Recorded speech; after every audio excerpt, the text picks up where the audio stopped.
Pomanjkanje pitne vode ni le težava držav tretjega sveta. Tudi pri nas marsikje na podeželju vodovod ni primerno urejen. Brez vode je nikak ne živeti. Tako Jožef, ki mu gasilci vse na toliko časa s cisterno pripeljejo pitno vodo. To moraš gledati vsak liter.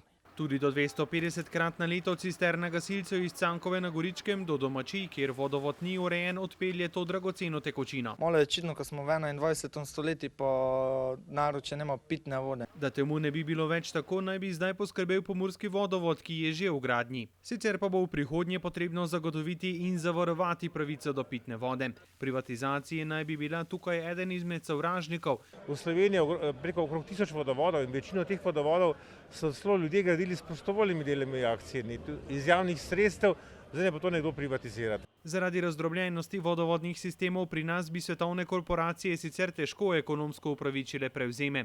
Ti so sicer po tujini zmanjšali kvaliteto oskrbe s pitno vodo. Privatizirali so recimo v Veliki Britaniji za čas Margaret Thatcher, pa se je voda podražila, pa še nižja kakovost je bila. Voda pa je gonilo pomembnega dela slovenskega gospodarstva. Na leto Radensko napolni cirka 100 milijonov litrov naravnih mineralnih vod in izvirskih vod ter brezalkoholnih pijač. Za razliko od običajne pitne vode so tukajšnji viri dobro zaščiteni, za kar poskrbi narava sama. Vode, ki jih črpamo mi, so v globinah 100 do 300 metrov, zaščitene z nepropustnimi glinenimi plastmi. Pomen vode je torej večplasten, življenjski, strateški in gospodarski.